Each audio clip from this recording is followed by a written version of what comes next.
আজকের এই রেসিপিটা অনেকের কাছেই অজানা, কিন্তু এটা বানিয়েছি একেবারে খুব সহজ উপকরণ দিয়ে। এটা খেতেও কিন্তু খুব দুর্দান্ত। এক থালা ভাত কিন্তু এটা দিয়েই খাওয়া হয়ে যাবে। বানানোটা কিন্তু একেবারেই সোজা। আমি এটা বানিয়েছি ছোটো ছোটো আলু দিয়ে। এই ছোটো ছোটো আলু এখন বাজারে অনেক উঠেছে। এই ছোটো আলুগুলোকে আমি ভালো করে ধুয়ে নিয়েছি। আমি এই আলুগুলোকে গোটা গোটা রান্না করব। আপনাদের কাছে যদি ছোটো আলু না থাকে তাহলে আপনারা বড় আলু কেটে রান্না করতে পারেন, পিস পিস করে কেটে রান্না করতে পারেন। আমি ছোটো আলুগুলোকে ছুরি দিয়ে মাঝখান দিয়ে একটু কেটে দিচ্ছি, তাহলে গ্রেভির স্বাদটা আলুর ভেতর ভালো মতো ঢুকে যাবে।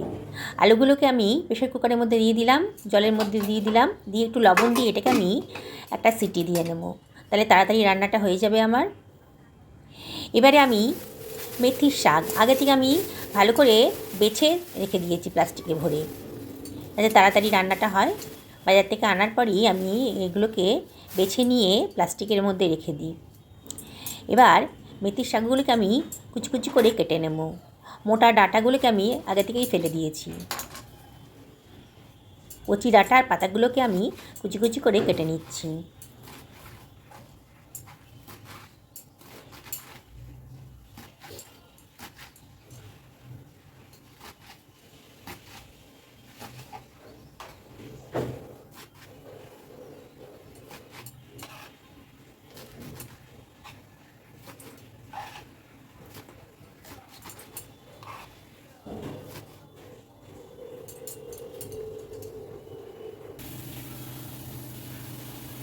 এবার কেটে রাখা শাকগুলোকে আমি ভালো করে জল দিয়ে ধুয়ে নেব।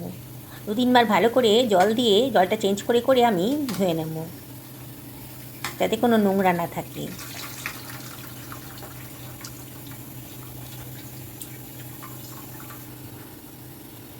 কতগুলো কড়াইশুঁটি ছাড়িয়ে নিচ্ছি। খুব বেশি দেবো না, এই হাফ বাটির মতো কড়াইশুঁটি হলেই হবে। এগুলোকে সব আমি ছাড়িয়ে নিচ্ছি।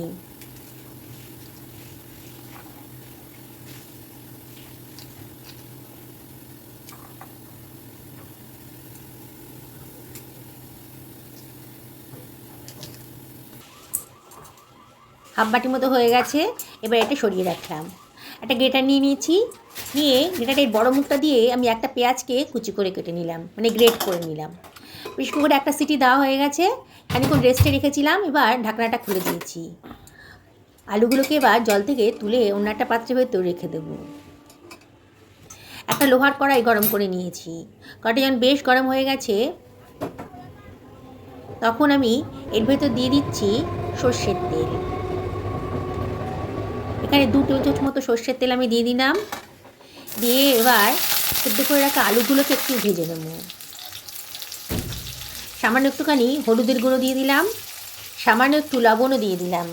লবণ আর হলুদ দিয়ে আলুগুলোকে আমি একটুখানি ফ্রাই করে নেব। আলুগুলো সেদ্ধ করে ফ্রাই করে নিলে কিন্তু রান্নার স্বাদটা বহুগুণ বেড়ে যায়।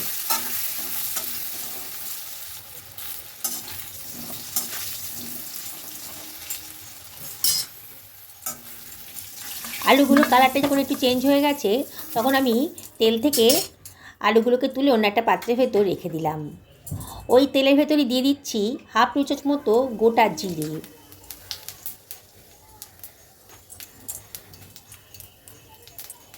আর দিয়ে দেবো 2খানা শুকনো লঙ্কা।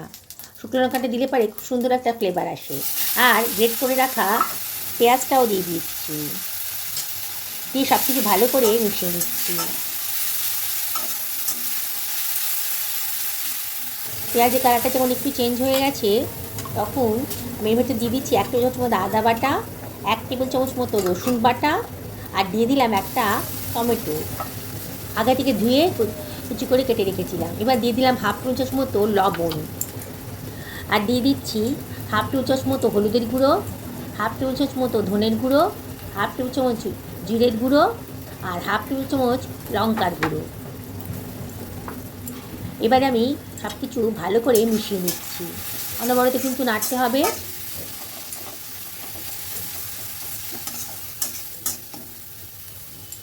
এবারে আমি এর ভেতর দিয়ে দিচ্ছি এই সামান্য পরিমাণ জল, যাতে মশলাটা ধরে না যায়, মানে পুড়ে না যায়।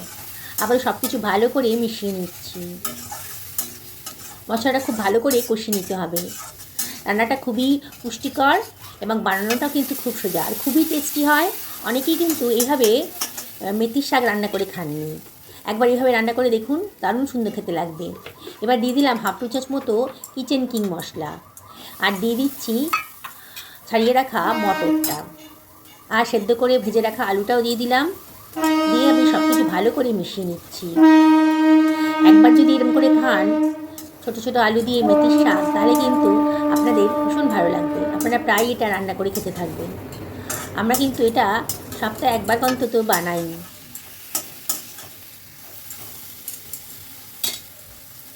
আবার একটু জল দিয়ে দিলাম, দিয়ে আবার সব কিছু ভালো করে মিশিয়ে নিচ্ছি। খুবই টেস্টি হয়। ছোটো আলুর দম তো খেতে ভালো লাগে, আর ছোটো আলু দিয়ে এইভাবে যদি মেথি রান্না করেন তাহলে কিন্তু আপনারা বারে বারে রান্না করতে থাকবেন। এবার আমি কেটে রাখা মেথির শাকটা এর ভেতর দিয়ে দিচ্ছি। মেথি খুবই পুষ্টিকর আর খুবই এটা স্বাস্থ্যের পক্ষে ভালো, তাই বাচ্চা থেকে বড় প্রত্যেকেরই এই মেথির শাকটা খাওয়া উচিত।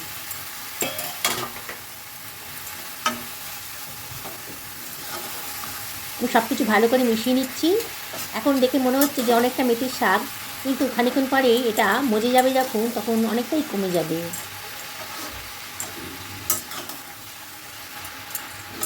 আর এই তরকারিটা একেবারেই তেতো হবে না। আমি মোটা ডাঁটাটা ফেলে দিয়েছি, মোটা ডাঁটা থাকলেই কিন্তু মেথির শাকটা তেতো হয়ে যায়। খুবই পুষ্টিকর এবং উপাদেয় খাদ্য এটা। এবার আমি ঢাকা দিয়ে দেবো, সব কিছু ভালো করে মিশিয়ে নিয়েছি, ঢাকা দিয়ে দেবো মিনিট 5-6 জন্যে। আবার ঢাকাটা তুলে দিলাম। মিনিট 5 বাদে দেখুন মেথির শাকটা কিন্তু অনেকটাই নরম হয়ে গেছে। দেখেই মনে হচ্ছে রান্নাটা আমার প্রায় শেষের পথে। আবার সব কিছু ভালো করে মিশিয়ে নিচ্ছি। এবারে আমি এর ভেতর দিয়ে দিচ্ছি কেটে রাখা ধনে পাতা কুচি করে দিয়ে দিলাম, খুব সুন্দর টেস্ট আসবে। আর দিয়ে দিচ্ছি খানিকটা কসুরি মেথি। মেথির শাকের মধ্যে এই কসুরি মেথিটা দিলে পরে দারুণ সুন্দর একটা ফ্লেভার আসবে। আবার সব কিছু ভালো করে মিশিয়ে নিচ্ছি। এটা লুচি, রুটি, পরোটার সাথেও ভাল লাগে, ভাতের সাথে খেতেও ভাল লাগে। আজকে আমরা এটা লাঞ্চে বানিয়েছি, আমরা ভাত দিয়ে খাবো। এবার এর হয়তো দিয়ে দিচ্ছি হাফ টু চামচ মতো চিনি। চিনিটা দিলে পরে কিন্তু রান্নার টেস্টটা বহুগুণ বেড়ে যায়, এই জন্যে চিনিটা দিলাম।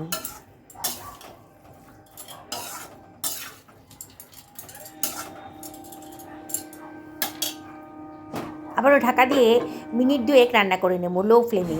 2 মিনিট বাদে আমি এটা সার্ভ করে দিচ্ছি, গ্যাসের ফ্লেম অফ করে দিয়ে সার্ভ করে দিচ্ছি গরম ভাতের সাথে। আজকে আমরা এটা লাঞ্চের জন্য বানিয়েছি।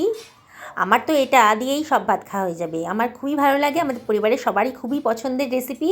আপনারাও একবার বাড়িতে ট্রাই করে দেখুন। সকালে ভালো থাকুন এই কামনাই করছি।